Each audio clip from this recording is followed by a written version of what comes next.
Baik, saudara-saudara yang terkasih di dalam Tuhan, kita akan masuk pada pagi hari ini.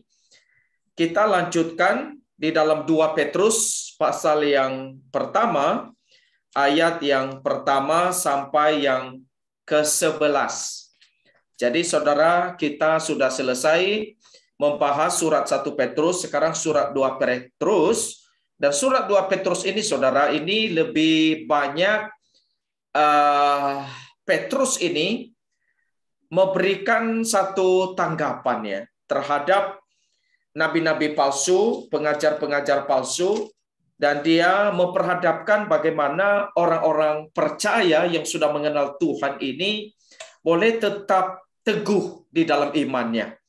Sehingga bentuk surat yang dituliskan ini masuk di dalam literatur wasiat. Karena Petrus ini cukup menyadari dia sebentar lagi akan kembali kepada Tuhan ya. Jadi dia menuliskan semacam wasiat. Jadi ini wasiat yang penting untuk orang-orang percaya supaya terus bertekun di dalam imannya. Baik dalam menghadapi nabi-nabi palsu juga sampai nanti menyambut hari Tuhan, kedatangan Tuhan. Jadi jangan sampai mereka itu mundur dari iman, mundur dari pertumbuhan rohani, tapi bagaimana mereka boleh terus bertumbuh ya. Bertumbuh makin hari, makin berbuah dan makin teguh. Nah, ini yang kita baca, kita mulai di dalam pasal 1 ayat 1 sampai 11. Saudara bisa mengikuti dari Alkitab masing-masing, saya akan membacakan. Dari Simon, Petrus, hamba dan rasul Yesus Kristus, kepada mereka yang bersama-sama dengan kami memperoleh iman oleh karena keadilan Allah dan juru selamat kita Yesus Kristus. Kasih karunia dan damai sejahtera melimpahi kamu oleh pengenalan akan Allah dan akan Yesus Tuhan kita. Karena kuasa ilahinya telah menganugerahkan kepada kita segala sesuatu yang berguna untuk hidup yang saleh, oleh pengenalan kita akan Dia yang telah memanggil kita oleh kuasanya yang mulia dan ajaib. Dengan jalan itu Ia telah menganugerahkan kepada kita janji-janji yang berharga dan yang sangat besar, supaya olehnya kamu boleh mengambil bagian dalam kodrat ilahi dan luput dari hawa nafsu duniawi yang membinasakan dunia. Justru karena itu kamu harus dengan sungguh-sungguh berusaha untuk menambahkan kepada imanmu kebajikan, dan kepada kebajikan pengetahuan, dan kepada pengetahuan penguasaan diri, dan kepada penguasaan diri ketekunan, dan kepada ketekunan kesalehan, dan kepada kesalehan kasih akan saudara-saudara, dan kepada kasih akan saudara-saudara kasih akan semua orang. Sebab apabila semuanya itu ada padamu dengan berlimpah-limpah, kamu akan dibuatnya menjadi giat dan berhasil dalam pengenalanmu akan Yesus Kristus Tuhan kita. Tetapi barang siapa tidak memiliki semuanya itu, ia menjadi buta dan picik, karena ia lupa bahwa dosa-dosanya yang dahulu telah dihapuskan. Karena itu, saudara-saudaraku, berusahalah sungguh-sungguh supaya panggilan dan pilihanmu makin teguh. Sebab jikalau kamu melakukannya, kamu tidak akan pernah tersandung. Dengan demikian, kepada kamu akan dikaruniakan hak penuh untuk memasuki kerajaan kekal, yaitu kerajaan Tuhan dan Juru Selamat kita, Yesus Kristus. Jadi di awal daripada suratnya ini, saudara, Petrus ini menyatakan identitasnya. Identitas dia, status dia adalah sebagai seorang hamba dan juga sebagai seorang rasul. Nah, identitas ini tentunya sangat penting ya di dalam mengawali daripada surat ini, karena ini nanti berkaitan sekali dengan identitas juga daripada nabi-nabi palsu. Dari pengajar-pengajar sesat yang memang identitas mereka itu sebenarnya bukan sebagai hamba Kristus, bukan sebagai rasul-rasul Tuhan, bukan sebagai hamba kebenaran. Nah, itu sebabnya Petrus di dalam bagian ini menegaskan pertama-tama dirinya itu menyebut dirinya ya. Selain dia menyebut dirinya sebagai Simon, tapi dia juga menyebut diri sebagai Petrus. Karena ini nama yang diberi oleh Kristus kepada dia ya. Karena dia betul-betul mengenal itu siapa Kristus. Sehingga Kristus berkata, namamu adalah Petrus. Atau dalam pengertian itu Tuhan Yesus berkata, di atas batu karang ini aku akan mendirikan jemaatku. Jadi Petrus ini sebagai batu karang yang kokoh ya saudara. Jadi dia menyatakan diri ya, memperkenalkan diri dan dia sangat bangga. Dan bukan hanya itu, dia memperkenalkan diri sebagai hamba Kristus. Sebagai hamba berarti dia seorang yang memang sudah menjadi milik Kristus, sudah menjadi pengikut Kristus, melakukan kehendak Kristus di dalam kehidupannya. Dan kemudian saudara, dia juga menyebut diri sebagai rasul. Nah, rasul di sini tentunya sebagai saksi daripada kebangkitan Kristus. Dia sangat kenal itu siapa Kristus.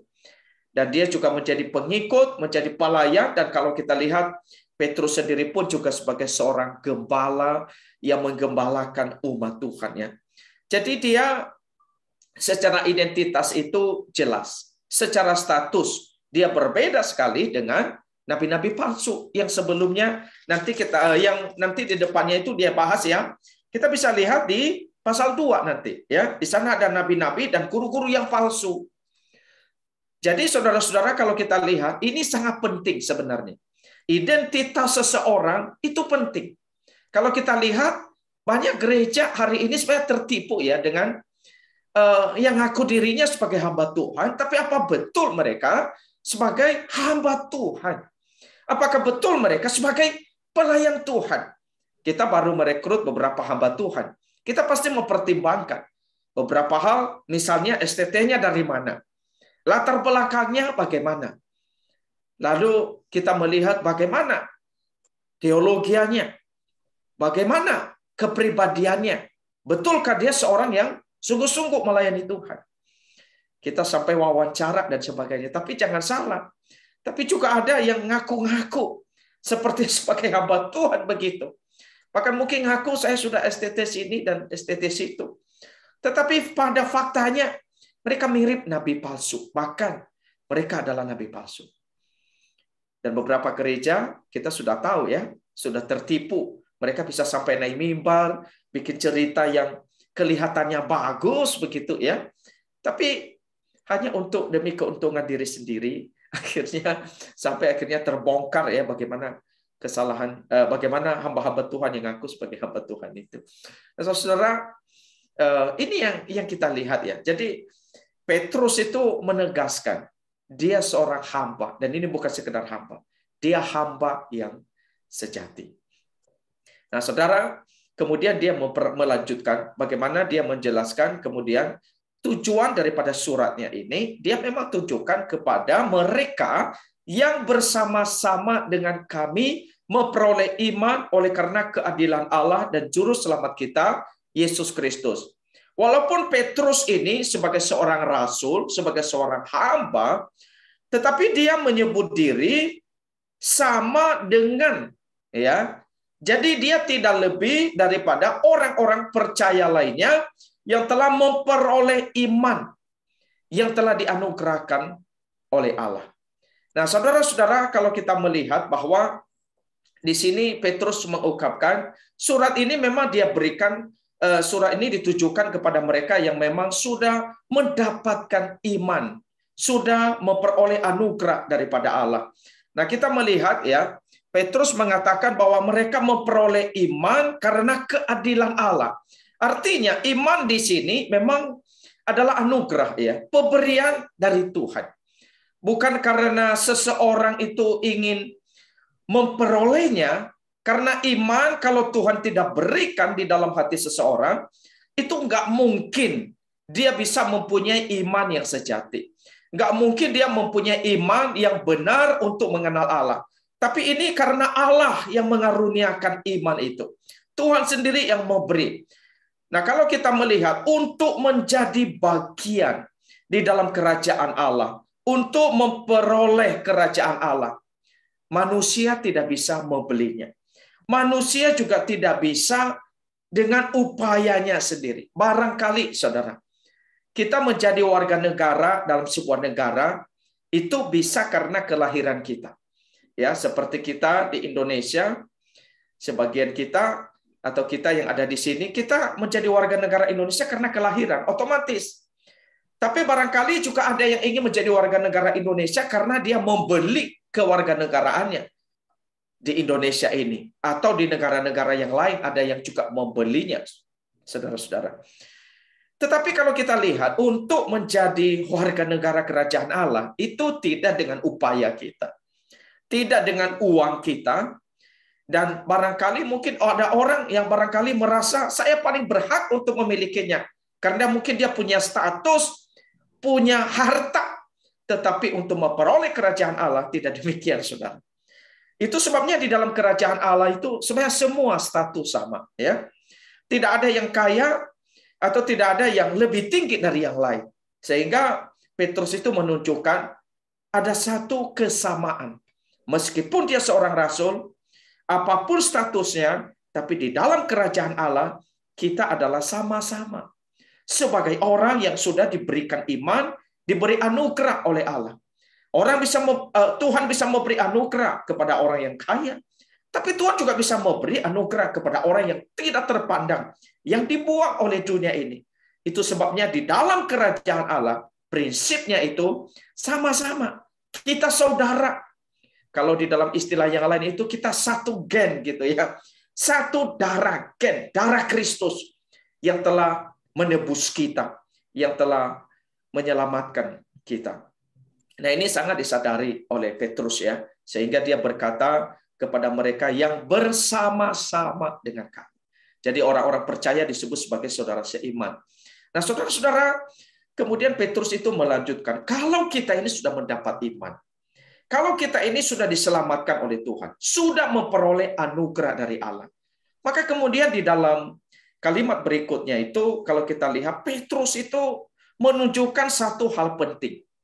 Apa yang dilakukan oleh Allah kepada kita yang sudah diselamatkan ini? Di dalam ayat 3 dia berkata ya, bahwa Allah itu di dalam kuasanya, di dalam kebesarannya itu, dia sudah menganugerahkan kepada kita segala sesuatu yang berguna untuk hidup yang saleh oleh karena pengenalan kita akan dia. Dia yang telah memanggil kita oleh kuasanya yang mulia dan ajaib. Nah, saudara, ini satu hal yang sangat penting. Yaitu adalah bahwa sebenarnya Allah itu di dalam kita, dia mendukung kita ya untuk menjadi orang Kristen yang benar-benar bertumbuh. Maka Paulus menegaskan, Allah itu sudah menganugerahkan segala sesuatu yang berguna bagi kita. Jadi apa yang kita perlukan untuk menjadi orang Kristen yang bertumbuh, untuk menjadi orang Kristen yang makin mengenal Allah, untuk menjadi orang Kristen yang diubahkan, itu Allah sudah menyediakan. Tuhan sudah memberi. Bahkan segalanya dikatakan sudah disediakan oleh Tuhan buat kita. Tetapi saudara-saudara, di sini Petrus itu menegaskan satu hal, yaitu adalah sebenarnya bagaimana respons kita di dalam pengenalan kita kepada Tuhan. Apakah kita mau maju untuk bertumbuh atau kita mau memilih untuk mundur? Banyak orang Kristen mungkin memilih, saudara ya. Asal saya sudah percaya Tuhan, dia merasa sudah cukup. Sehingga dia tidak lagi ada satu upaya, ada satu usaha untuk dia terus membangun imannya itu dalam pertumbuhan yang lebih baik. Banyak orang Kristen akhirnya mandek.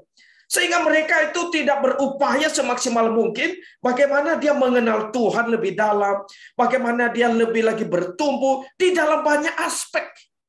Sehingga akhirnya orang Kristen tertentu dia mandek, sudah mengenal Tuhan, yang penting saya sudah dibaptis, akhirnya stop.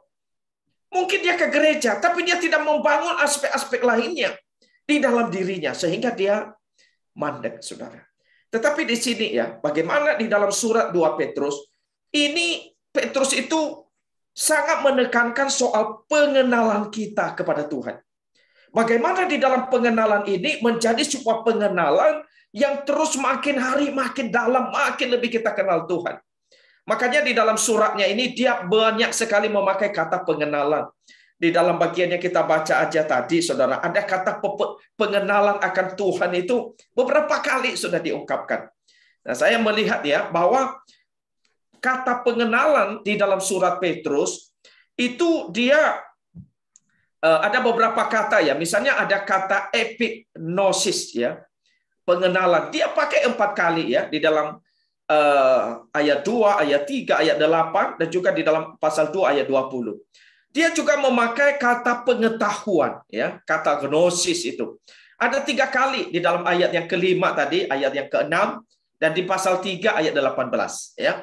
Kemudian dia juga pakai kata mengenal atau epiginosko ya. Nah, dia 2 kali memakai ya di dalam Alkitab, di dalam suratnya ini. Jadi sebenarnya penekanannya apa, saudara? Dia ingin sebab orang Kristen yang sudah mengenal Tuhan terus makin hari makin bertumbuh di dalam pengenalan akan Tuhan.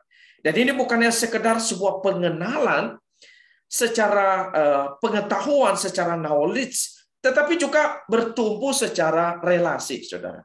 Nah, pengenalan seperti apa yang diharapkan di sini? Itu adalah pengenalan akan Allah.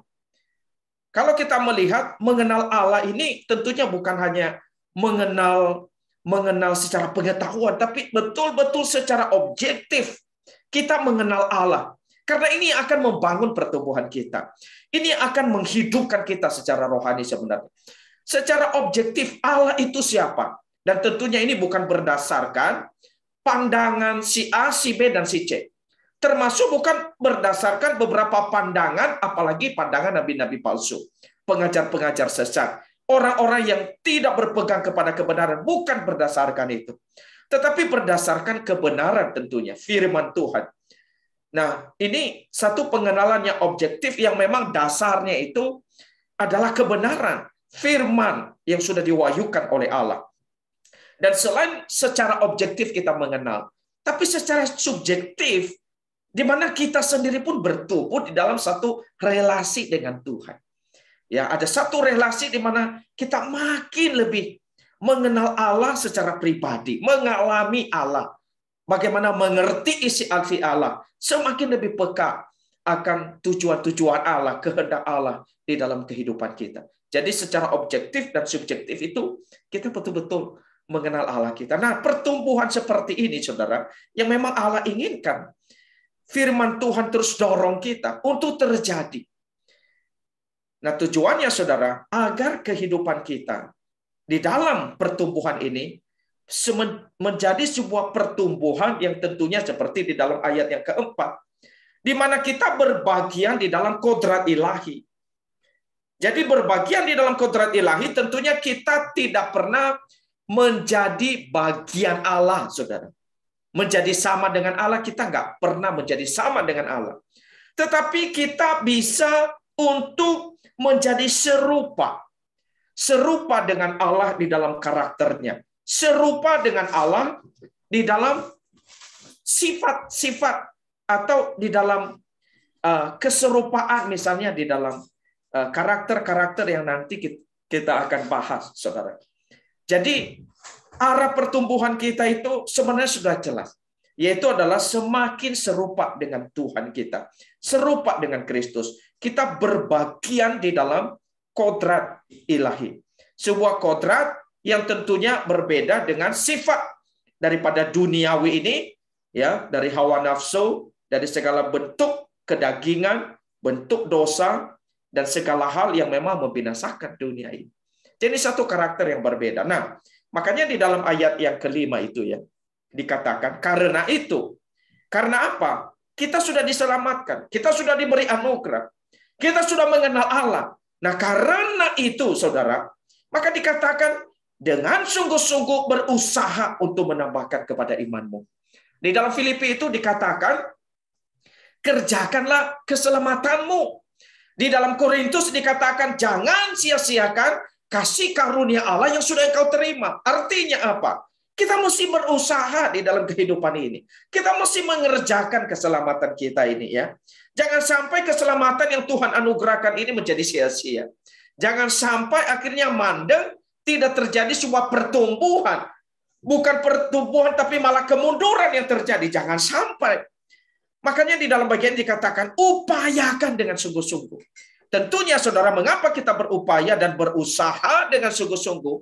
Bukan untuk mendapatkan keselamatan itu, tapi karena keselamatan itu kita sudah dapatkan. Maka sebagai orang yang beriman, kita perlu berupaya mengerjakan, membuat kasih karunia Tuhan tidak menjadi sia-sia. Setelah di sini sebenarnya banyak orang Kristen gagalnya di sini, saudara. Mandeknya di sini banyak orang Kristen. Termasuk kita yang barangkali sudah melayani Tuhan, yang apalagi mungkin sudah lama ikut Tuhan, saudara ya. Jadi kita merasa akhirnya nggak terlalu penting untuk kita lagi berupaya membangun kehidupan kita di dalam Tuhan. Banyak orang akhirnya berhenti. Banyak orang akhirnya tidak mau lagi berjuang, tidak mau lagi berupaya, tidak mau lagi menghidupi disiplin-disiplin rohani, tidak menjaga kesetiaannya di dalam Tuhan. Tapi justru di sini kita diingatkan oleh Petrus. Dengan sungguh-sungguh dikatakan, berusaha agar iman kita itu jangan berhenti bertumbuh. Makanya dikatakan, tambahkanlah kepada imanmu itu kebajikan. Saudara, iman itu anugerah Tuhan. Dan iman itu yang memungkinkan karakter-karakter yang lain yang dibahas di sini bisa terjadi di dalam kehidupan kita. Dan janji dan Tuhan dari awal itu sudah jelas sebenarnya. Apa yang kita perlukan itu Tuhan sudah sediakan buat kita. Dan semestinya sebagai orang yang beriman, orang yang beriman itu berarti dia percaya pada janji Tuhan. Dia percaya kepada apa yang difirmankan oleh Allah. Kalau kita punya iman, kalau kita memang benar-benar percaya pada janji-janji Tuhan, maka juga semestinya apa yang sudah dikatakan oleh Tuhan itu semakin menggerakkan kita. Janji-janji Tuhan semakin mendorong kita untuk mengupayakan hal-hal ini terjadi dalam hidup kita. Nah, saudara, kodrat ilahi seperti apa yang semestinya terjadi dalam hidup kita?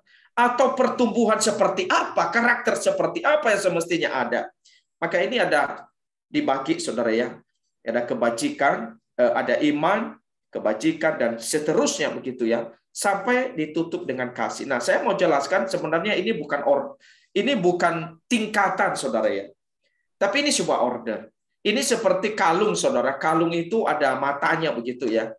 Jadi ini nggak bisa dipisahkan. Jadi awalnya itu diawali oleh kasih, kemudian iman ditutup oleh kasih, saudara. Jadi iman, kemudian ada kasih. Nah, ini nggak bisa dipisahkan, hanya mau satu dan sebagainya, nggak bisa. Ini menjadi satu bagian yang semestinya kita miliki di dalam kehidupan kita. Nah, itu dimulai dengan kebajikan.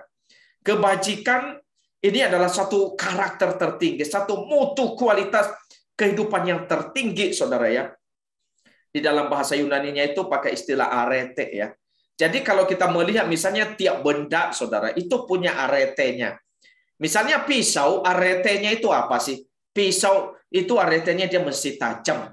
Misalnya senter, aretenya apa? Dia itu mesti menerangi ketika dinyalain bisa memberi terang. HP misalnya aretenya apa? Dia mesti bisa telepon, kita bisa berfungsi dengan baik. Gosokan apa aretenya? Dia mesti panas saat dipakai. Hidup orang Kristen, kebajikan. Apa yang mesti ada? Kita betul-betul ada kebajikan. Memunculkan satu kualitas kehidupan yang dikenan oleh Tuhan. Nah, itu saudara yang perlu kita tambahkan di dalam kehidupan kita. Kebajikan, lalu pengetahuan. Setelah kebajikan, kita juga perlu pengetahuan. Tidak cukup kita hanya juga mempunyai satu karakter yang baik, tapi juga perlu pengetahuan. Pengetahuan akan maksud-maksud Allah di dalam kehidupan ini. Pengetahuan akan firman Allah dan segala bentuk pengetahuan yang kita butuhkan di dalam kita membangun iman kita, membangun pengenalan kita akan Tuhan. Artinya, saudara, kita tidak bisa menjadi seorang murid yang berhenti belajar. Murid Kristus itu adalah murid yang terus membangun dirinya untuk terus belajar, bertumbuh, mengenal kebenaran. Kalau kita melihat misalnya Rasul Paulus saja, waktu dia di penjara di akhir-akhir kehidupannya, dia masih mengingat supaya perkamen yang dia punya, kitab yang dia punya, boleh dibawa pada saat dia ada di penjara. Dia berpesan itu supaya dibawa. Karena apa? Dia masih terus mau belajar. Kita sebagai anak-anak Tuhan, kalau kita berhenti belajar, berhenti menggali firman Tuhan, saudara, kita juga akhirnya akan lama-lama tidak hanya saja berhenti maju, tetapi kita lebih mundur. Saya mendorong setiap kita untuk betul-betul membangun, bertumbuh di dalam pengetahuan ini. Kemudian kepada pengetahuan, penguasaan diri. Amsal itu mengatakan orang yang menguasai dirinya itu melebihi orang yang merebut kota. Waktu saya merenungkan, penguasaan diri itu luar biasa. Luar biasa, saudara. Jikalau kita bisa menguasai diri dalam kehidupan ini, pada saat kita difitnah, kita bisa kuasai diri. Itu luar biasa. Pada saat kita melihat godaan di dunia ini, dengan segala macam bentuk godaan, tawaran, yang barangkali sebenarnya cocok sekali dengan kedagingan kita. Tapi kita bisa menguasai diri di dalamnya. Itu sesuatu yang luar biasa. Nah, saudara-saudara, ini salah satu karakter yang perlu kita tumbuh kembangkan di dalam kehidupan kita. Selain penguasaan diri, ada ketekunan, sebuah ketahanan. Pada saat menderita sekalipun, dia tetap bertahan, tetap bersabar, tidak mundur. Punya kehidupan rohani yang konsisten. Nah, saudara, ketekunan kita juga sangat perlukan di dalam kehidupan kita sebagai orang Kristen. Kepada ketekunan ada kesalehan. Kesalehan itu adalah satu hidup yang beribadah kepada Tuhan. Di dalam Timotius itu Paulus mengatakan latihan badani terbatas. Tetapi ibadah atau kesalehan itu banyak gunanya, saudara. Jadi saat kita hidup di dalam kesalehan, kita akan mendapatkan banyak berkah-berkah rohani yang semakin memperkaya di dalam pengenalan kita akan Tuhan. Terus selain ke dalam kesalehan, kasih akan saudara, bahkan kasih akan semua orang. Jadi orang yang bertumbuh, dia tidak hanya berhenti mengasihi saudara seimannya, atau mengasihi orang yang dekat dengan dia, tetapi dia akan mengasihi semua orang. Baik orang yang barangkali baik, maupun juga orang yang tidak baik, bahkan orang-orang yang memusuhi kita. Jadi kalau kita lihat, ini satu karakter-karakter yang berbagian, ya, karakter yang membawa kita berbagian di dalam kodrat ilahi yang semakin serupa dengan Kristus. Nah, karakter-karakter ini, saudara, memang tidak dimiliki oleh mereka yang seperti nabi-nabi palsu. Orang-orang yang tidak mempunyai iman yang sejati di dalam Tuhan. Guru-guru palsu.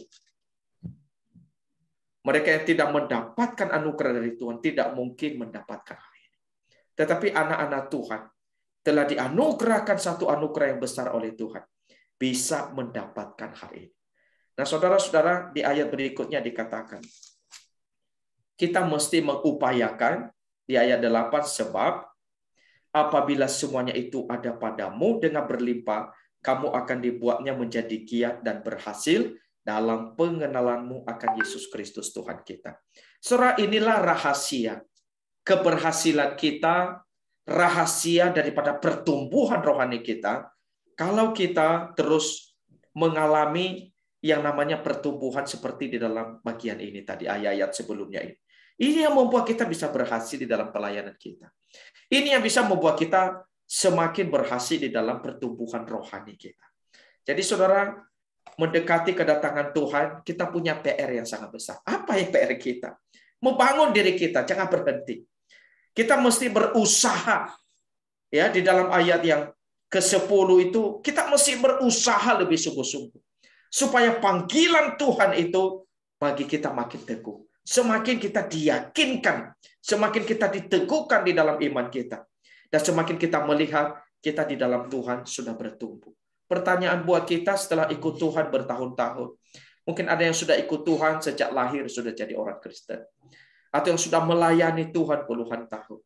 Atau kita yang memang sudah belajar di sekolah teologi, ya. Tapi sejauh mana pertumbuhan itu terlihat? Kita rasakan, kita alami. Adakah kita hari ini masih bertumbuh? Adakah rohani kita itu makin terjadi pembaharuan dan perubahan? Saya mengingat satu perkataan daripada Rasul Paulus, ya. Dia berkata begini. Meskipun mungkin manusia lahiriah ini bisa mandek, saudara. Tapi dia berkata, harusnya manusia batiniah kita itu makin lebih bertumbuh. Makin lebih diperbaharui oleh Tuhan. Jadi pertumbuhan di dalam hal rohani, semestinya itu meskipun usia kita sudah bertambah, tapi mestinya makin terjadi secara batiniah. Maka saya yakin firman Tuhan ini bisa tetap menjadi pengalaman setiap orang di dalam kehidupannya. Nah, saudara-saudara, orang yang tidak memiliki semua ini, dikatakan menjadi buta, picik karena ia lupa dosanya sudah dihapuskan. Nah, kita punya motivasi yang besar, saudara. Kenapa kita berupaya?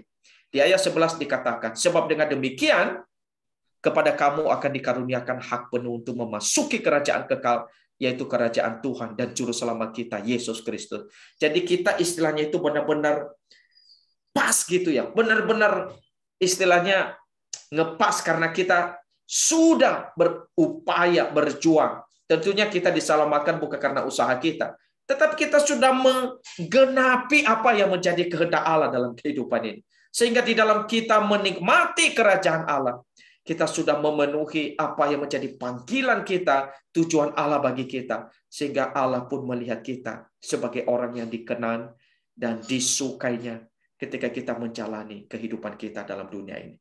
Mari sebagai murid-murid Kristus, kita terus giat membangun pertumbuhan kita dan semakin menyerupai Tuhan di dalam hidup ini. Tuhan Yesus memberkati.